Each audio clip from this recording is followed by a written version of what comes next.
నమస్తే అండి. శ్రీ గురుభ్యో నమః, శ్రీమాత్రే నమః, మహాగణాధిపతే నమః. ఈరోజు మనము ద్వాదశ రాశుల వాళ్ళకి అక్టోబర్ నెల ఎలా ఉండబోతుంది అనే విషయాన్ని తెలుసుకునే ప్రయత్నం చేద్దాము. దానికంటే మొదలు ఫస్ట్ ఆఫ్ ఆల్ మనకి ఈ గ్రహ గోచారం ఎలా ఉంది, ఏ గ్రహాలు ఏ రాశుల్లోకి ట్రాన్సిట్ అవుతున్నాయి అనే విషయం తెలుసుకుందాము. మొదటగా చూసుకున్నట్లయితే రవి మనకి అక్టోబర్ 1 నుంచి 17 వరకు కూడా మనకి కన్యా రాశిలో సంచారము, తర్వాత నెలాఖరి వరకు కూడా తులారాశిలోకి సంచారం అయ్యి అక్కడ నీచనొందుతారనమాట. కుజుడికి వచ్చేసరికి మనకి ప్రజెంట్ అక్టోబర్ 27వ తారీఖు వరకు కూడా తులారాశిలో సంచారం జరిగి తర్వాత నెలాఖరి వరకు కూడా వృశ్చిక రాశిలో సంచారం జరుగుతుంది. కుజుడికి వచ్చేసరికి క్షమించండి, ఇక్కడ నుంచి ఎడిట్ చేసుకోండి.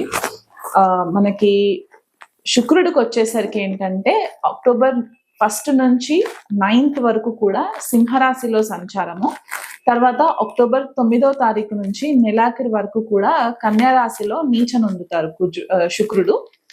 తర్వాత బుధుడిని గనక చూసుకున్నట్లయితే అక్టోబర్ 1 నుంచి 3వ తారీఖు వరకు బుధుడు వచ్చేసి మనకి కన్యా రాశిలో సంచారము, తర్వాత 24వ తారీఖు వరకు కూడా తులారాశిలో సంచారము, తదుపరి ఎండ్ ఆఫ్ ద మంత్ వరకు కూడా మనకి వృశ్చిక రాశిలో సంచారం జరుగుతుంది. అక్టోబర్ లో మనకి మెయిన్ ప్లానెట్ మనకి ఎక్కువ ఎఫెక్ట్ ఎక్కడిస్తుంది అంటే గురువు కూడా మారుతున్నారు. గురువు ఇక్కడ అక్టోబర్ 18వ తారీఖున తన ఉచ్చ స్థానమైన కర్కాటక రాశిలోకి సంచారం, అంటే దాదాపు 12 సంవత్సరాల తర్వాత గురువు మనకి ఉచ్చ స్థితిలోకి ట్రాన్సిట్ అవ్వడం అనమాట. అక్టోబర్ 18కి జరుగుతుంది. ఆయన ఒక 3 months వరకు కూడా కర్కాటక రాశిలోనే సంచారం జరుగుతూ ఉంటుంది అనమాట. మనకి శని వచ్చేసరికి మీనరాశిలో ఆల్రెడీ సంచారం జరుగుతున్నారు, అక్కడ వక్రిగతిలోనే ఉంటారు. అండ్ రాహు వచ్చేసి కుంభరాశిలో సంచారము, కేతు వచ్చేసి సింహరాశిలో సంచారం జరుగుతుంది. సో ఇలాంటి మన ట్రాన్సిట్ ని మనము అనలైసిస్ చేసుకున్నప్పుడు ఈ ద్వాదశ రాశుల వాళ్ళకి ఎలాంటి రిజల్ట్స్ ఉంటాయి అనేది కూడా మనకి ఎఫెక్ట్ కనిపిస్తుంది అనమాట. ఇక్కడ మనకి ఎక్కువ మేజర్ గా నోటీస్ చేయవలసింది ఏంటి అంటే ఎండ్ ఆఫ్ ద మంత్ కి వచ్చేసరికి 2 ప్లానెట్స్ 2 గ్రహాలు కూడా నీచనుంది, గురువు మాత్రము ఎగ్జాల్టేషన్ లో ఉంటారు, అంటే ఉచ్చనొందుతారు. సో అంటే ఇక్కడ మనకి దాదాపు రవి అక్టోబర్ 17 తర్వాత నీచనొందుతారు, అండ్ మనకి శుక్రుడు కూడా కన్యా రాశిలో సంచారము అక్టోబర్ 9 తర్వాత జరుగుతుంది కాబట్టి ఆయన కూడా అక్కడ మనకి నీచనొందుతారు. కాబట్టి గ్లోబల్ లెవెల్లో కూడా మనకి కొద్దిపాటిగా చేంజెస్ రావడం అనేది కూడా మనకి కొంచెం కనిపిస్తూ ఉంటుంది. స్పెసిఫికలీ పొలిటికల్ లీడర్స్ ఎవరైతే ఉంటారో, లేకపోతే వర్కింగ్ మల్టీనేషనల్ కంపెనీస్ లో ఎవరైతే అధికారికమైన స్థితిలో పొజిషన్స్ లో ఉంటారో అలాంటి వాళ్ళకి కొద్దిపాటిగా ఛాలెంజింగ్ సిచ్యువేషన్స్ ఉంటాయి అని చెప్పుకోవడానికి కూడా మనకి గ్రహగతుల్ని బట్టి తెలుస్తుంది అనమాట. ఎందుకంటే ఎప్పుడైతే రవి నీచనొందుతారో కొద్దిగా ఇక్కడ ఫాల్స్ ఈగో అనేది కొద్దిగా ఎక్కువయ్యి ల్యాక్ ఆఫ్ రెస్పెక్ట్ అనేది కొద్దిగా కనిపించే ఛాన్సెస్ ఉన్నాయి. కాబట్టి ఇది అందరికీ వర్తిస్తుందా అంటే కొన్ని స్పెసిఫిక్ రాసులు ఉంటాయి, వాళ్ళకి కొద్దిగా ఎఫెక్ట్ ఎక్కువ కనిపించే సిచ్యువేషన్స్ కనిపిస్తాయి. కాబట్టి అవి మనం ఇండివిజువల్ గా అనాలిసిస్ చేసుకుని చెప్పుకునేటప్పుడు నేను వివరిస్తాను. మకర రాశి వాళ్ళకి అక్టోబర్ మాస ఫలితాలు ఎలా ఉన్నాయో చూద్దామండి. మకర రాశి వాళ్ళకి ప్రజెంట్ గోచారం చూసుకున్నట్లయితే గనక ద్వితీయంలో రాహు సంచారము, అష్టమంలో కేతు సంచారం జరుగుతుంది, అండ్ శని వచ్చేసి తృతీయ సంచారము వక్రిగతిలో ఉంటారు. గురు బలం కూడా వీళ్ళకి కొద్దిపాటిగా తగ్గుముఖమే అని చెప్పుకోవాలి. ఎప్పటి వరకు అంటే అక్టోబర్ 18వ తారీఖు వరకు గురు సంచారము షష్ఠ స్థానంలో ఉంటుంది. అక్టోబర్ 18 తర్వాత సప్తమ స్థానంలోకి గురు సంచారం జరుగుతుంది. కాబట్టి ఈ గురువు అక్టోబర్ 18 తర్వాత నుంచి మకర రాశి వాళ్ళకి చాలా ఫేవరబుల్ రిజల్ట్స్ ఇస్తారు. అలాగే శుక్రుడిని కనుక మనం చూసుకున్నట్లయితే శుక్రుడు వచ్చేసి మనకి కన్యా రాశిలో భాగ్యస్థానంలో సంచారం జరగడము, రవి అక్టోబర్ 17వ తారీఖు వరకు కూడా భాగ్యస్థానంలోనే సంచారం జరిగి తర్వాత తులా రాశిలోకి దశమ స్థానంలోకి సంచారం జరుగుతుంది. అక్కడ ఆల్రెడీ కుజుడు ఉంటారు కాబట్టి ప్రజెంట్ గా మనం చూసుకున్నట్లయితే రవి కొద్దిగా ఫేవరబుల్ రిజల్ట్స్ ఇస్తారు. కెరియర్ ఫ్రంట్ అన్నమాట. ప్రొఫెషనల్ గా ఎవరైనా ఆఫీస్ లో జాబ్స్ చేసే వాళ్ళు ఉన్నట్లయితే గనక వీళ్ళకి మేనేజర్స్ దగ్గర నుంచి మంచి ఫేవరబుల్ సపోర్ట్ రావడానికి ప్లస్ పాయింట్ అవుతుంది. రికగ్నిషన్ రావడానికి ప్లస్ పాయింట్ అవుతుంది. అంటే మీరు పెద్దగా ఫ్యాసినేషన్ గా ఎక్స్పెక్టేషన్స్ లాగా కాకుండా మీరున్న స్థాయిలో మీకంటూ కొద్దిగా చిన్నగా మీకు రికగ్నిషన్ రావడానికి హెల్ప్ అవుతుంది. అండ్ అదే టైంలో మీకు కొద్దిపాటిగా డిస్టర్బెన్సెస్ కూడా వస్తూ ఉంటాయి. ఎందువల్ల అంటే భాగ్యస్థానంలో శుక్రుడి యొక్క సంచారం పాజిటివ్ అని చెప్పుకున్నా సరే కొద్దిగా కన్యా రాశిలోకి ట్రాన్సిట్ జరుగుతుంది కాబట్టి ఆ విషయంలో మీకు కొంచెము ఫేవరబుల్ రిజల్ట్స్ ఉండవు.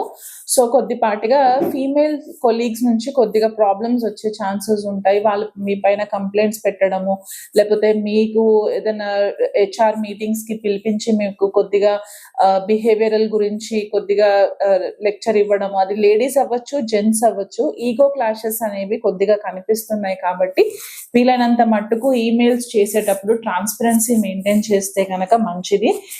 గాసిప్స్ లోకి వెళ్ళకండి, వీలైనంత మట్టుకు అవాయిడ్ చేయండి.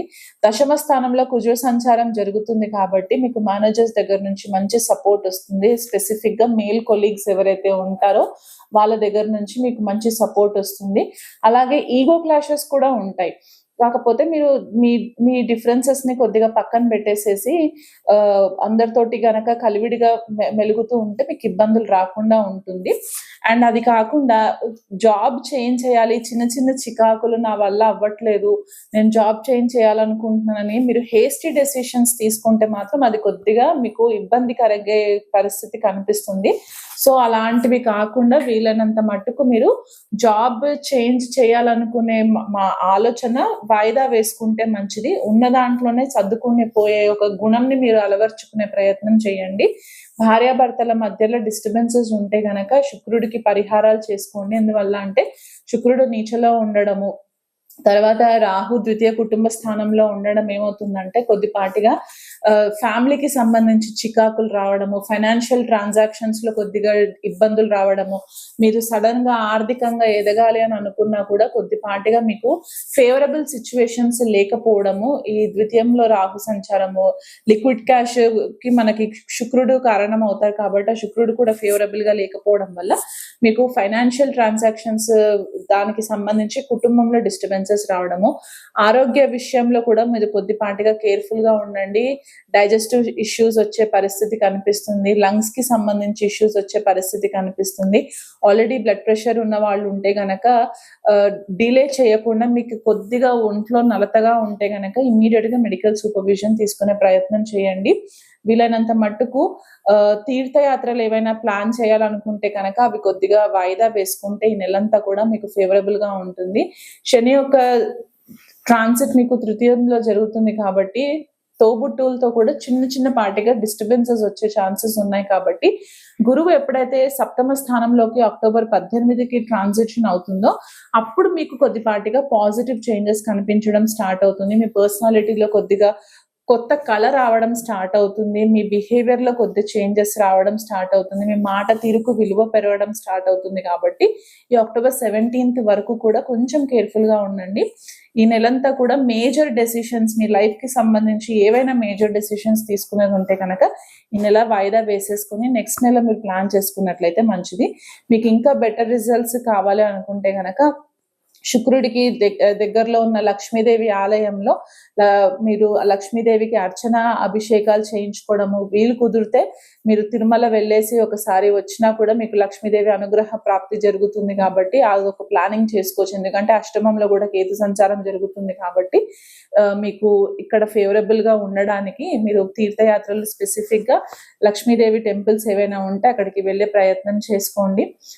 గురువుల పట్ల కొద్దిగా పాజిటివ్ గా ఉండండి, ఎవరిని కూడా దూషించకండి.